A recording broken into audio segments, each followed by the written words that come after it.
إن أهم عوائق التقارب الحقيقي والتعاون الفعلي على طريق التكامل والاتحاد المغاربي تتمثل بمشكلات السيادة الوطنية على بعض المناطق، وقد كانت هذه المشكلات من آثار المرحلة الاستعمارية، فقد ورثت البلدان المغاربية حدودا متفجرة بفعل التقسيم الاستعماري. كانت فرنسا تعتقد أن الجزائر أصبحت جزءا من إمبراطوريتها. تحققت وحدة الترابية الجزائرية والخريطة الجزائرية اللي ورثناها. الفرنسيون جاءوا فوجدوا الخريطة كاملة مع المال. لم يأخذوا شيء من المغرب أو من تونس، لأن الجزائر التي احتلتها فرنسا في 1830 لم تكن مساحتها تزيد على حوالي 300 ألف كيلومتر مربع. هذا معروف تاريخيا.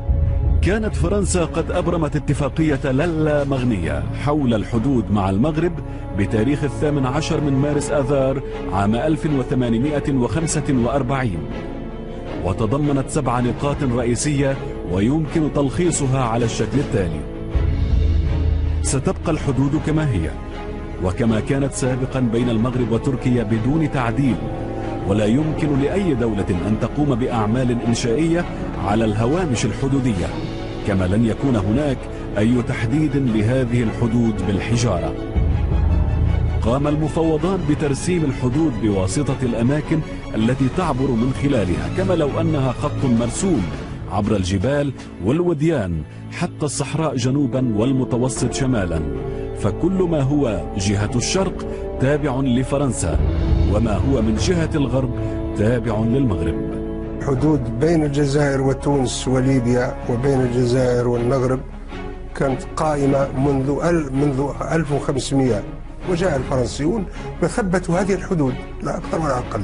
لم يخلقوا حدودا، لم يأخذوا شيئا من هذا ويضموه إلى ذاك. هذا واقع تاريخي. فرنسا منذ 1830 وهي تقتطع أطرافا من شرق المغرب وضمها إلى ما كانت تعتبره جزائر فرنسية خالدة. وما إن أخذت بوادر استقلال المغرب تلوح في الأفق حتى تقدمت فرنسا بعرض إلى المغرب تقترح عليه إرجاع ما اقتطعته من ترابه وألحقته بالأراضي الجزائرية مقابل تخليه عن الثورة الجزائرية. رفض الملك محمد الخامس العرض والمقترحات الفرنسية، وفضل التفاهم مع قادة الثورة الجزائرية على أساس تعهد خطي موقع من طرف السيد فرحات عباس بوصفه رئيس الحكومة الجزائرية المؤقتة. ومما جاء في هذا التعهد إن الحكومة المؤقتة للجمهورية الجزائرية تعترف من جهتها أن مشكلة الأراضي التي أقرت فرنسا حدودها بصفة جائرة سيتوصل إلى حل في شأنها عن طريق المفاوضات بين حكومة المملكة المغربية وحكومة الجزائر عندما تحصل الجزائر على استقلالها. إن المفاوضات بين جبهة التحرير الوطني والملك محمد الخامس كانت تنص على أن يتم تعليق قضية الحدود حتى تحصل الجزائر على الاستقلال. بين الثورة الجزائرية والمغرب خاصة في قضية الحدود كانت صعوبات عديدة في فترة الكفاح المسلح مسكوت عليها، لأننا إذ ذاك قررنا السكوت عليها حتى لا يستغلها العدو. أثناء انعقاد مؤتمر طنجة سنة 1958 تحدث السيد عبد الحميد مهري الناطق باسم الوفد الجزائري بخصوص الحدود الجزائرية المغربية، أدلى بتوضيحات مهمة جاء فيها: وكأي مؤتمر لم يكن مؤتمر طنجة ليخلو من مفاجآت، فقد قام المهدي بن بركة عن الوفد المغربي في الكواليس بتوزيع خريطة حزب الاستقلال للمغرب العربي، وفيها المغرب الكبير الذي يمتد شرقا إلى عين صالح في الصحراء الجزائرية وجنوبا إلى نهر السنغال.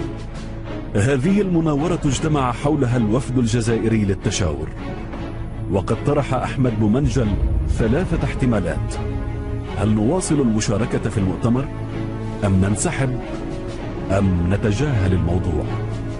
فضل الوفد في النهاية الاحتمال الأخير، بحث قضية الحدود أثناء معركة الكفاح المسلح يد الثورة ببحث هذه القضية، لأن نداء أول نوفمبر ينص على استقلال الجزائر بحدودها الحالية، فقيادة الثورة كانت ترفض الدخول في بحث قضية الحدود قبل الاستقلال. في وثيقة مغربية تم العثور عليها في الأرشيف الوطني الفرنسي، وهي بروتوكول اتفاق بين حكومة جلالة ملك المغرب والحكومة الجزائرية المؤقتة، ويتلخص فيه: الحكومة المغربية تدعم الشعب الجزائري في حربه من أجل الاستقلال، وتقف إلى جانب الحكومة المؤقتة في مفاوضاتها مع فرنسا، وتعارض بشدة أي محاولات لتجزئة الأراضي الجزائرية. الحكومة المؤقتة للجمهورية الجزائرية تقر بأن مسألة الحدود التي قامت فرنسا بترسيمها مع المغرب سيتم حلها من خلال مفاوضات تجمع حكومة المغرب والحكومة الجزائرية المؤقتة.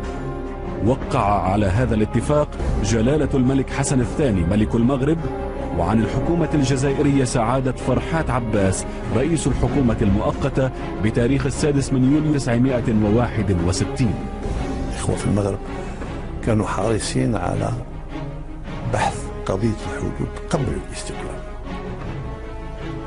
وأغلب الصعوبات جاءت من هذا الطرح المختلف، والذي أعتقد له مبررات من كل جانب. المغرب رفض عرضا من جانب الفرنسيين لتسوية هذه المسألة مع فرنسا، ولكن هم المغاربة فضلوا أن يقوموا بتسوية هذا الموضوع مع الجزائر الشقيقة حينما تنال استقلالها. استمرار التفاوض مع فرنسا على ضبط الحدود بين الجزائر والمغرب يعتبر اعتراف لفرنسا بالسيادة على الجزائر، وما كنا نرفضه. حدودية بينما ظل النزاع على نقاط أخرى، وأن دراسة ملف الحدود سيبقى من اختصاص القنوات الدبلوماسية، وإذا تعذر عليها التوصل إلى حل فسيلجأ الطرفان إلى التحكيم الدولي، لكن المغرب لن يترك الجزائر تفاجئه فيما يخص مسألة الحدود. كان جناح اليسار في جبهة التحرير الوطني قد خطط للجزائر والمغرب يعتبر اعتراف لفرنسا بالسيادة على الجزائر، وما كنا نرفضه. حدودية بينما ظل النزاع على نقاط أخرى، وأن دراسة ملف الحدود سيبقى من اختصاص القنوات الدبلوماسية، وإذا تعذر عليها التوصل إلى حل فسيلجأ الطرفان إلى التحكيم الدولي، لكن المغرب لن يترك الجزائر تفاجئه فيما يخص مسألة الحدود.